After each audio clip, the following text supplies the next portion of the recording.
And what about the letter? We sent this letter to 2 different handwriting experts who both were convinced that it matches known samples of Elvis Presley in both print and cursive handwriting. If you're reading this, I have faced my final curtain.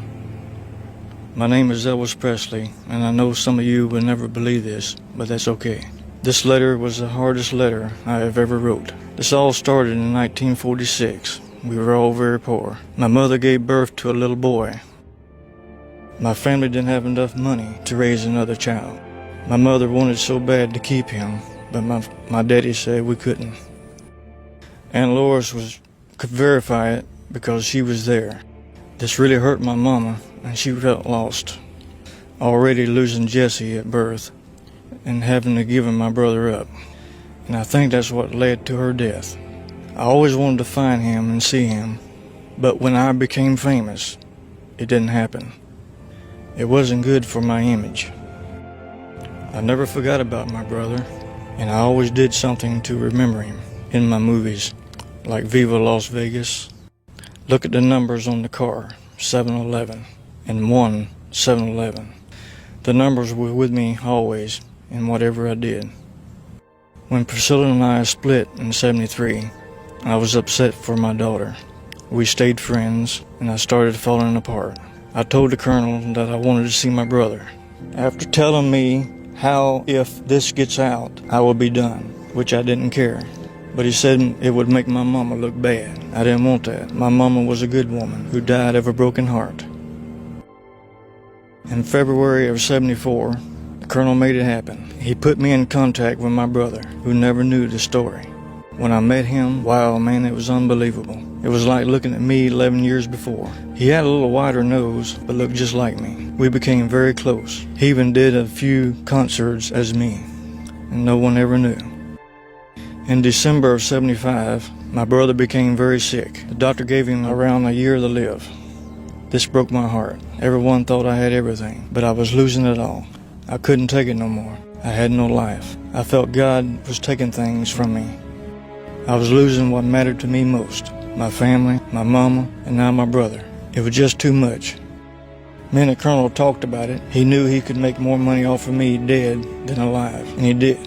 I planned the best funeral that money could buy. On August 15th, 1977, I lost my brother, and that was the day the world lost Elvis Presley. I wasn't going to lose anything else in life. My brother worked 2 years as an impersonator until his death. I just stepped in and took his place. Lived as him for the rest of my life. There were good times and bad, but I lived a life much happier than before. I missed parts of the lifestyle, but at last I had peace and happiness, something I lost in the '60s.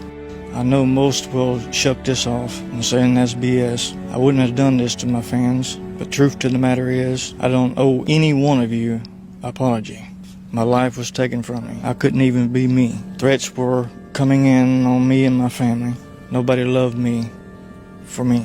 Only the Elvis you saw on stage. Yes, I have a good heart, always giving. That was because I was so sad inside. People for years did all they could to keep this a secret, but now it's out there. Sad what money will do. In August of '77, I left for Texas to do a show, one of the biggest shows I have ever done. I was very scared when everyone saw me. I was scared it was over before it began. I then moved to Tampa, Florida, and started my new life, coming back to Texas later on. I was always doing shows, but who would ever believe they were seeing Elvis on stage? They would say he looks and sounds like him, but he was out there before Elvis passed, the perfect cover. I heard that I'm on drugs thing. I didn't take those drugs. Those were in my name, but they were party drugs for my so-called friends.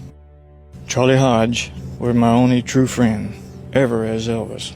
Jerry, Milky, Larry were good guys. Everyone else just used me. Same thing was going on in my new life. Everyone wanted something from me.